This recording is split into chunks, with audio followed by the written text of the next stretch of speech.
The R25 versus the R27 Outboard. Let's do some comparison between the two in this video. They're both fantastic boats. So without any further ado, let's get started.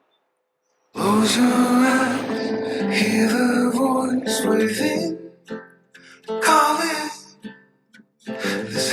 So I'm going to kind of combine this. There's also what's new on the 2025 for an R25 Outboard, and I'm going to compare it directly to the R27 Outboard. So if you've not had a chance to look at the what's new in the R27 Outboard, go ahead and click here, right, and check that video out.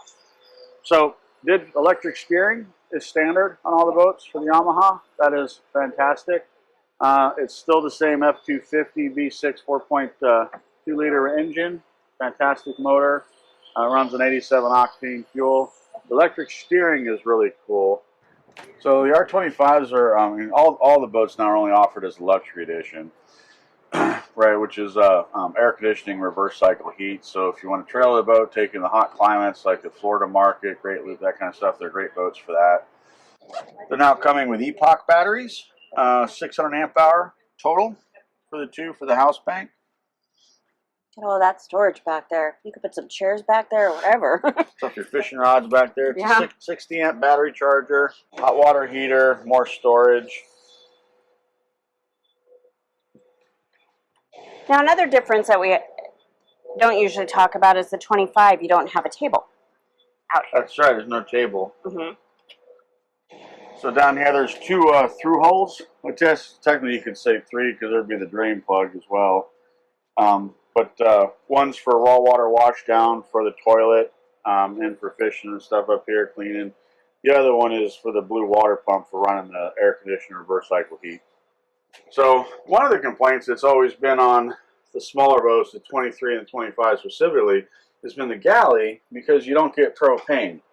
You got an electric stove, and running the electric on AGM batteries just does not work. But with lithium, it absolutely does work. So that actually makes the galley usable, being the lithium edition. And they've gone standard with the Victron battery monitor, which was nice to see. The shore power connection is turned into a smart plug. That's standard actually across all the boats. I was really glad to see that. That's been a really popular upgrade. It's been on our website, letsgochannelsurfing.com, under upgrade section. And now that's standard on all the boats. And up here at the helm, right, it's got the Yamaha for the autopilot and electric steering. You can adjust the tension, like the friction, how easy or hard it is to turn the steering. You can adjust the lock to lock. So if you're docking, you want it to be short, like 4 turns lock to lock. If you're out cruising, you can make it as much as 9 turns. When you say lock to lock, do you mean that's how far you can turn it? Right, how far it turns and how far it turns back. Hydraulics, you don't get to do those adjustments. So the factory tells me you don't need a suicide knob to dock the boats with electric steering. We need to try one of those. We need somebody's boat. I'm anxious to get a test drive on one of these and see how that works. Ever since electric steering came out, I would love to add electric steering to channel surfing. Just get rid of the hydraulics and stuff on the boat. It's much cleaner and easier to work with. Another thing to talk about in the 25 that's different from the 27, right, is things that you can't change once you buy the boat. So we'll talk about the size of the tanks first. The R27's got a 30-gallon Blackwater tank. The only thing that goes in that tank is the toilet. All your gray water, sinks, and all that go overboard. Unlike what an RV would have a gray water tank. There's no gray water tanks on boats. So the Blackwater tanks generally don't have a gauge. And I hear that from a lot of folks, like, shouldn't there be a gauge that's half full, 3/4 full, whatever. Very common in the RV industry to do that. Not on the boats. None of the boats really have a gauge on the Blackwater. And it's not really easy to add one either. It's never been an issue for us. So here's what we do. I don't know I would ever pay attention to the gauge. Yeah, so here's what we do. We just use a formula, 1 gallon per adult per day. So if we usually will have 3 adults on the boat, so that's 3 gallons a day. I have a 30-gallon tank on the R27 Outboard, so that gives me 10 days. And so usually by day 7 or day 8, I'm looking for a pump out to make sure that, give myself a little bit of wiggle room there. The 25 has a 14-gallon Blackwater tank. And that's significant because that cuts your time away between pump outs in half, depending on how many people you have on the boat. So For us, that would be like an extended weekend, maybe. yeah, 3 days. Yeah, so I usually refer to the 25 as like an extended weekend, like a 3 or 4 day boat away from a dock, and the 27 I call like a 10-day boat. You take it off the dock for 10 days, between the pump outs. Freshwater, it's a 40-gallon freshwater tank on the R27 Outboard. It's a 34-gallon on the 25. Freshwater is easier to come by. Most marinas have it, so it's not as hard to get. But if you're going up to Desolation Sound, freshwater is at a premium, and Well, it may matter. your water's also easier to conserve than it is to conserve your. There's no conserving on the Blackwater. You gotta go. Right. Water you can limit to how much you use. Yeah. And then the gas tank size, it's 99 gallons on the R25, and it's 147 gallons on the R27. So round up, call it 100 gallons versus 150. You think, well, that's a pretty big difference, 50 gallons. Keep in mind the R25 is a little more fuel efficient. Me with all the prop sizing and stuff I've done on the R27, I get 1.6, a little bit better in miles per gallon. The R25 is going to be a little over 2 miles per gallon. It's a lighter boat. It's a little bit shorter of a boat. It's 2 foot shorter. Wide open throttle speed. The R25 is a little bit quicker than the 27. 27 will do 40 miles an hour with the factory 3-blade prop, and the R25 will do about 43, 44 miles an hour. But wide open throttle is not as important. We usually don't hang out there very much. But we're usually both boats will usually cruise about 30 miles an hour. That's comfortable cruising.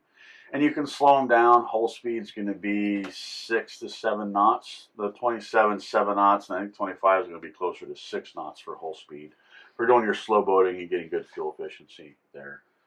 And then the last one is the floor plan is inverse between the two. And I don't think a lot of people pay much attention to the floor plan. That's pretty important to us. The 29 Ranger Tug inboard and the 27 have the same floor plan. All the other boats, the 31, 25, and 23 are the inverse. And what I mean by inverse is it's a single wide helm seat, and they put the dinette on the port side.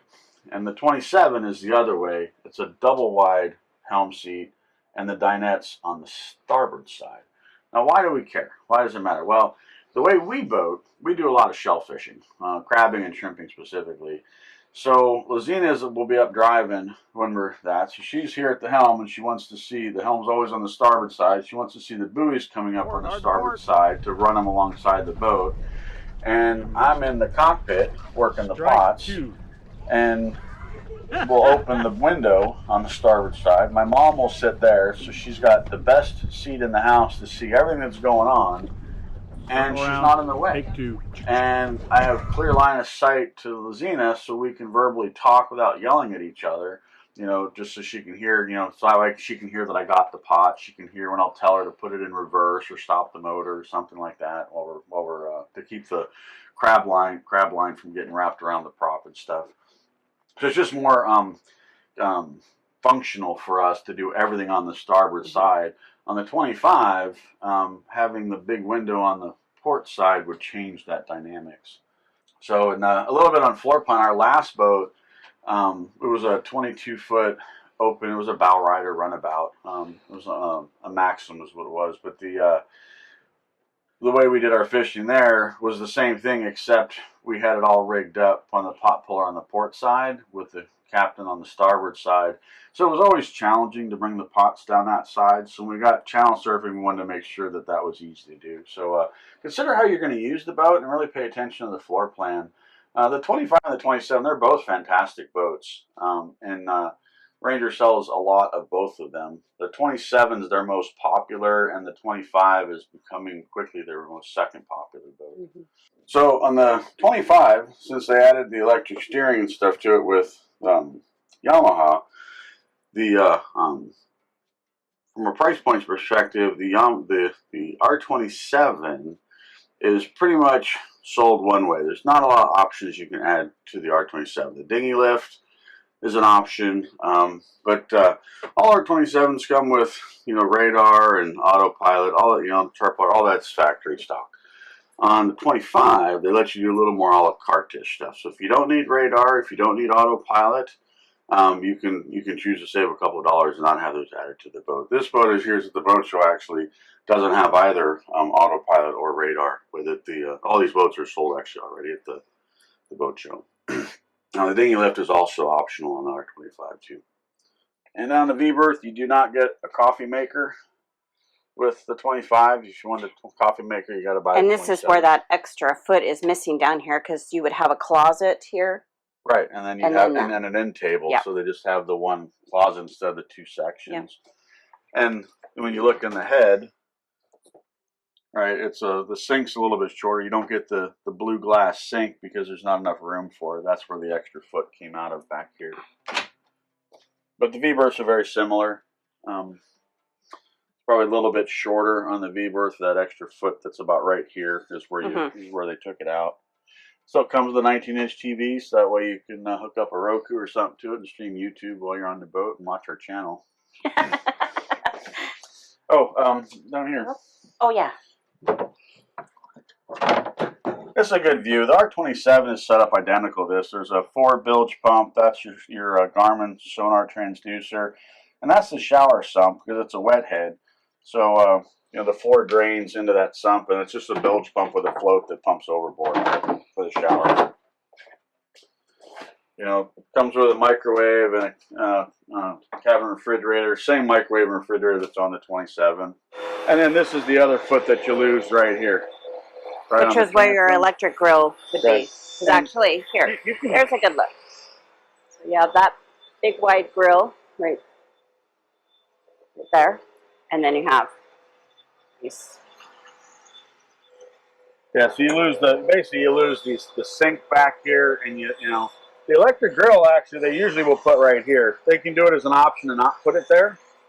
But the electric grill would go here. But like I said, this is the foot that you lose, is the depth right here for the actual bait well, and so forth. But same new anchor light that's LED that's on the 27. The 25's got.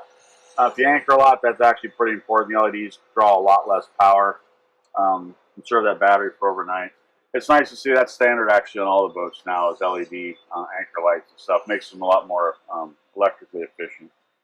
And one of the big differences between the 27 and the 25 is the transom. I really like the transom on the R25. I wish they had done it on 27, but the 27 came out first, and then they did the 25, so they're always improving stuff. So check this out. This nice walk-around transom. That totally encases the outboard.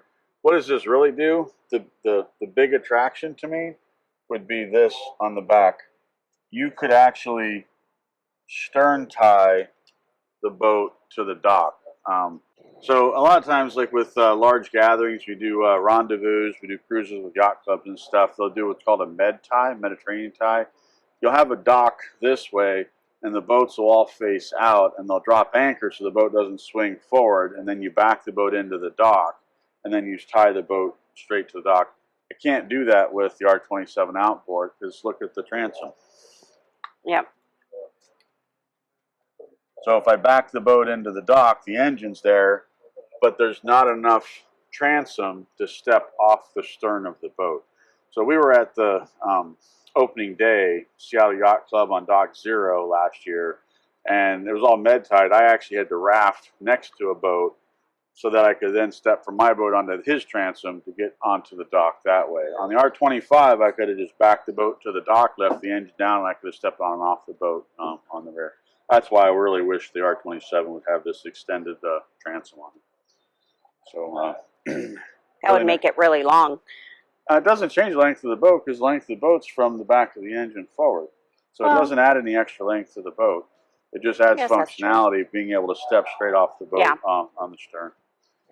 So one of the other things you might want to consider if you're shopping for 27 versus 25 is the overall boat length. So the 27 with the motor down is going to be a little bit shorter than 32 foot, like 31 and a half-ish. And the 25 is going to be 30 foot. So where it might make a difference is where you're going to store the boat, size of slip you need. If you're going to do dry stack storage, oftentimes dry stack where they take boats with a forklift and stack them 2 or 3 levels high. the 25 usually does better with that than the 27 does. So, and smart plug is standard on the 25, like all the other models now. That's brand new for 2025. This actually, we didn't show this. Oh, yeah. So on this window, if it would normally stick up this way, then you could hit your head on it because it's a shorter Bimini on it than the 27 has. The 27 comes out further and it's got bars to hold it up. So they fold in half. And that way the tall guys don't smack their heads when they're walking back and forth. Which isn't you. Which isn't me necessarily, but certainly not you. No, it's not me. Yeah. That's actually kind of a cool feature to get it tucked up out of the way, but you know. But, yeah, it fits pretty snug there too. yeah. But this seat's really popular. The 27 has this as well, but it's on the opposite side. It's on the starboard side. And with that, if you have any questions or comments, please leave them in the comment section below. If you enjoyed watching this video, click the screen to watch another.